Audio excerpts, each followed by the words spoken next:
watch the screen. Wonderful. That. And then do this. Oh, thank you. All right, we're going to use the few minutes we have with you to ask some interesting questions that we have been trying to cover in this semester. And some of the things I've referred to from your great book, The End of Business as Usual. And we wanted to see a little bit of your take now, since you wrote the book Engage and then The End of Business as Usual. How do you see social commerce playing a role? Do you think, what does it mean to you? And what is the value for companies? And how should they do that?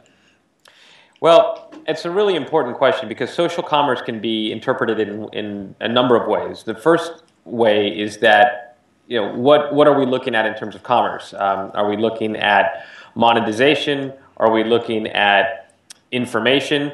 The reason why I say that is because all are important, right? Information commerce is priceless, and that's what makes social media so valuable, right? The more conversations, the more potential you have for influence, the more positive experiences you can promote, the better the influence aids in awareness, consideration, pre and post commerce.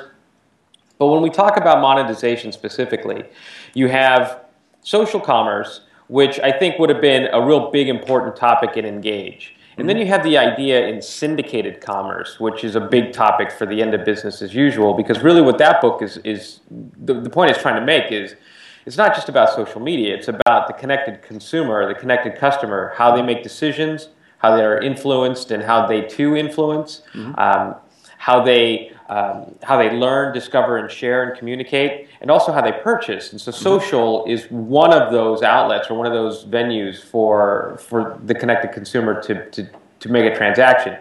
Syndicated commerce is important because you can take into account mobile. You have iPads and iPods. You have electronic wallets. You have RFID. You combine mobile with social, you combine e-commerce, you combine, in real world, you combine augmented reality, and now you start to think, depending on how the connected consumer is evolving for your industry or your market, now you have to really start thinking about, well, how are they considering making purchases?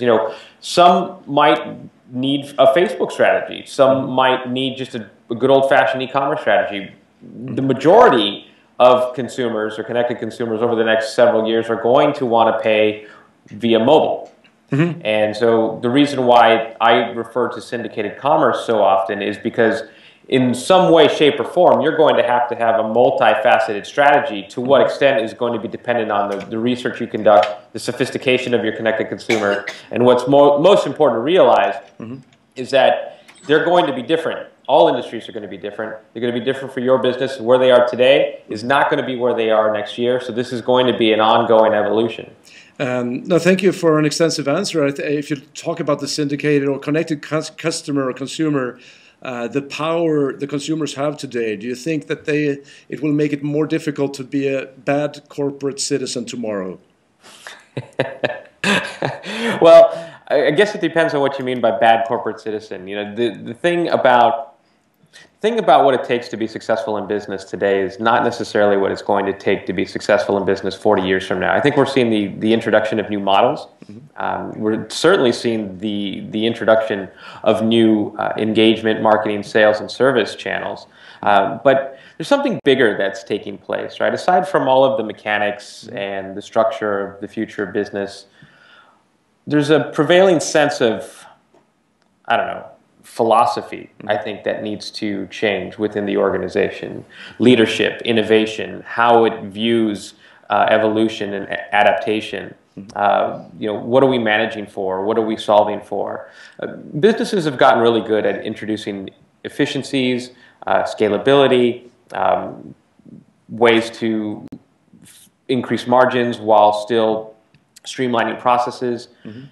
All of that's not going away, but what we really need to figure out is how to do that in the face of constant innovation, right? Disruptive technology, it's funny because even still to this day, even after writing The End of Business as Usual, I'm still asked when all of this is going to go away. when is this fad going to stop? And I look at your class, I see some MacBooks, there's probably some smartphones and some tablets, you guys tell me, when are you going to stop using all this stuff? It's not going to happen. right? And so it's a philosophical discussion that we have to have. Disruptive technology is going to be constant. Businesses are going to have to evolve. This is why I refer to digital Darwinism as the greatest threat to businesses in current history, and that is if they can't adapt to the evolution of technology and society, then they are going to fall out of favor of their connected customers. And when you look at the balance between connected customers and traditional customers, right, they right now they coexist, right? At some point, one of those groups is going to grow, and the other one's literally going to die off. So we're going to have to make investments in the corporate infrastructure that can scale with the evolution of society and technology. And this is why, you know, it's up to your class, it's up to you and me to figure out how to get business leaders to see philosophically how to rethink their vision, how to rethink their mission, how to rethink their purpose for a connected society whose needs and expectations are different than how your business is structured today. If you look at that, traditionally people have said you have to be in Silicon Valley to be innovative. You have to locate there. Do you think this is changing through collaboration online?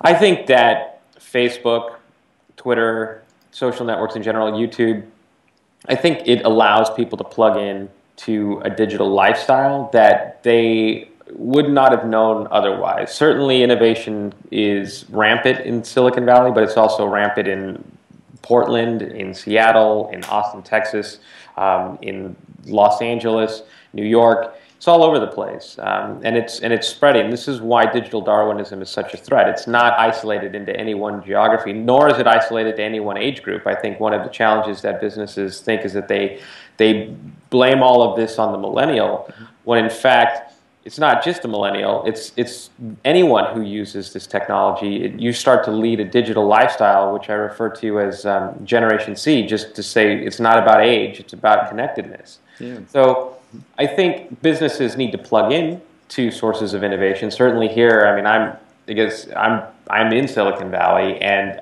you name the company, and they're opening up an office here to stay connected to all of this innovation and feed it back into the organization. But remember, it doesn't matter how plugged you are if the culture of your organization isn't ready to embrace what it is you learn, where it is you see that they need to go. So this is really at the source of digital Darwinism, is the business's inability to recognize opportunities and seize them.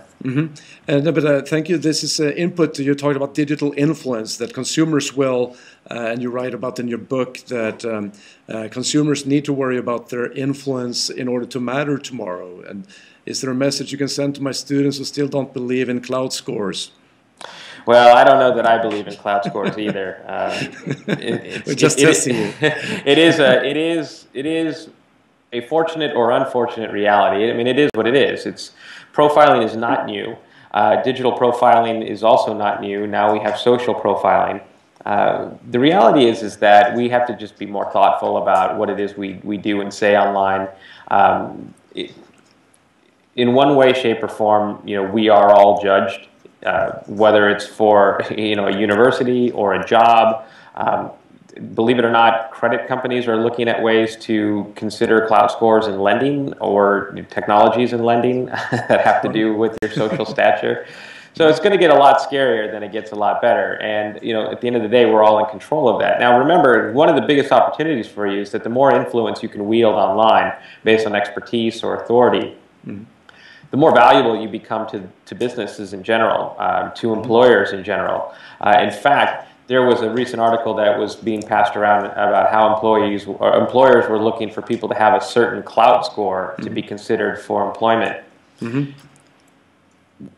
I don't know. I mean, I published a 33-page report on the importance of digital influence and how to think about it. I also did that to help businesses think through how to better utilize these types of tools. But in the end, it's in our hands. What our online persona or brand is really ours to define. Yeah. Now, we're running out of time, but I wanted to ask you if you were the CEO, or telling a CEO that is conservative, doing business the old-fashioned way, but they wake up one day saying, I give up, I'm going to embrace this revolution that you're talking about in your video series. Where should they go for talent to run that social division? What type of background? Do you suggest somebody from within the industry, from the company, or somebody from left field? Well, it certainly takes someone who understands the revolution or is inspired by the revolution. That person, there's always, you have to remember, there's someone who's inspired by the revolution, and there's always someone who's inspired to make that business better. They might be one and the same person, or they might need to form a partnership. Someone who's passionate about evolution and disruptive technology, and someone who's passionate about what that organization can do, what that business can accomplish. This is why it's not left to any one person. Whomever wakes up to say, we need to change. This is why the most successful businesses today aren't putting it in the hands of someone who knows Twitter or Facebook. They're putting it in the hands of a full-blown task force that's going to lead change within the organization. And that task force has those who are passionate, has leaders, executive leaders, has leaders of functions and lines of businesses, because their duty is to compete for the future right now. And that's going to involve social, that's going to involve other forms of disruptive technology. Really, this is why I talk a lot about Generation C, is because it's going to be tasked with understanding the role of the connected consumer, how they make decisions, what influences those decisions, what are the new touch points, and how the organization needs to basically ramp up to get in front of those touch points. Yeah, no, thank you so much. The final question is, for students graduating, do you suggest that they do the old school way, getting into a traditional company to gain experience, or do a startup to, given that it's easier than ever with low-cost tools to start a business and live in the network economy? I did a study about this recently, about recent graduates and where they were going and why. And an overwhelming majority just don't want to get sucked into a big business. They want to become their own entrepreneur because this is a time to innovate. This is a time to explore ideas. This is a time to maybe join a startup. There's certainly no shortage of funding right now to get those companies off the ground. It really comes down to what you're motivated to do. I think if you do decide to take the entrepreneurial route, there's certainly a never-before-seen appreciation for people who do that. It's almost like getting a real-time MBA. It's certainly valued. I lived in the startup world for, about 10 to 12 years, and it was fascinating. I learned everything. In fact, the greatest thing I learned in that was that constraint forces creativity. It makes you think in new ways. However, as bigger businesses now start to see the need to embrace innovation, they are going to also need your help. Now, I guess the best advice I would say is there isn't a right answer, except what you need to carry with you is a great sense of confidence that you take your destiny in your own hands, and that businesses will value you for what it is that you bring to the table. Just know that you have much more leverage than you might think. Yeah. No, thank you for those words and for spending some time with us. I don't want to abuse the time in the hopes of having you back another time. All right. Well, thank you very much for your attention and really this. If I could just leave you with a few words. Business leaders haven't figured this out. They're trying to figure it out, and it really is your time to help them get it. But more importantly, you have to understand that you are both the disruption and the solution. So the steps you take are to define the future of all of this. Wonderful. Everybody give a hand for Brian. Right.